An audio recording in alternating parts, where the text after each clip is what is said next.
Odin's entourage, Odin's companions, the ravens Huginn and Muninn, and the wolves Geri and Freki, and along with Mimir. They make up parts of human behaviour and how they are affected by different parts of the body.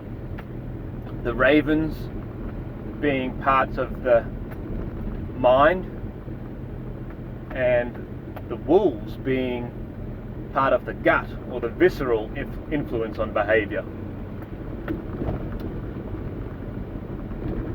Huginn and Muninn translate to thought and will, not memory. Memory is Mimir. The root word for Huginn is huga, which means thought, in some cases mind.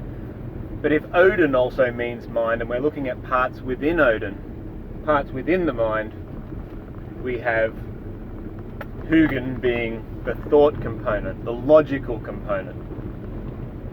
And Muninn would be the will or the desire, the emotional component.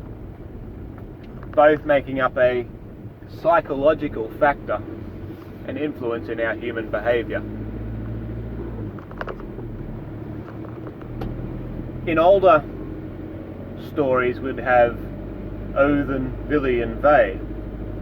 Odin later forming into Huginn, and Vili later forming into Muninn.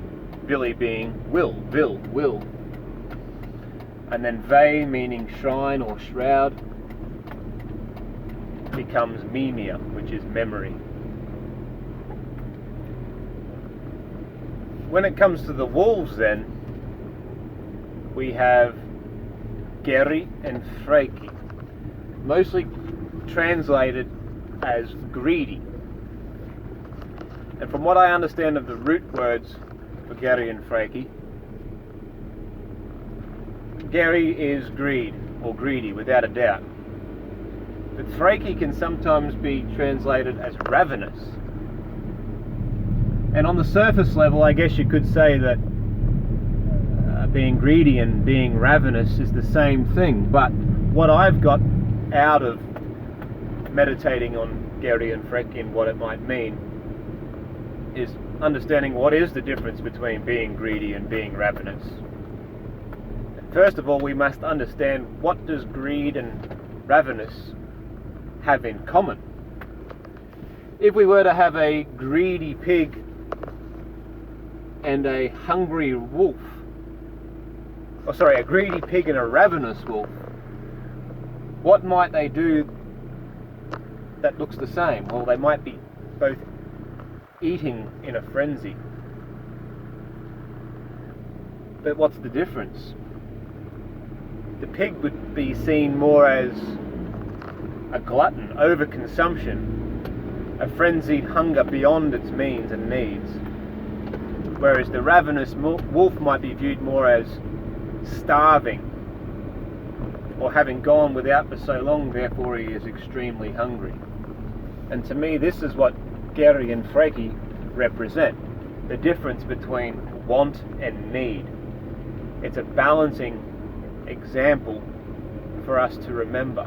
Just like how Huginn and Muninn is a balance between logic and emotion, like the left brain, right brain dichotomy. Geri and Freki is something to remind us between the differences of want and need. The common factor being hunger. And this is a metaphor for all of our behaviour, not just eating, but our consumption and our comfort. To be greedy is undesirable, and really to be ravenous is also undesirable. But how can they work together? Well, if we think about resources, and we'll stick with food for a metaphor, if we have food in abundance in the summer, we are tempted to be gluttonous and greedy, to eat everything that while it's available, get it while it's hot, so to speak. And we might think this is a good thing, but then when it comes to winter, if we overconsume in the summer, there might be less for us to eat in the winter, especially if we are eating both plants and animals. We don't want to overconsume and have nothing in supply for the winter, leaving us ravenous. So remember the hungry wolf, remember the ravenous wolf, and remember the greedy wolf. Be a balance in between. Remember to put some aside or to leave some for later. That's the message I get from Geri and Freki. Don't be greedy or ravenous. Be Odin. Be the mind master. Have the foresight. This is an important thing, especially now in the modern day, because understanding the difference between want and need is something that we really see people lacking, especially when we think about comfort. Very few people in the modern day, I think, have been truly hungry, ravenous. But they might convince themselves that they have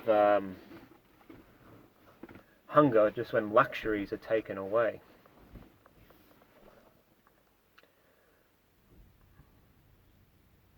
That's all I have to say on the matter. I hope that makes sense, and I hope you get something out of that. Thanks for listening.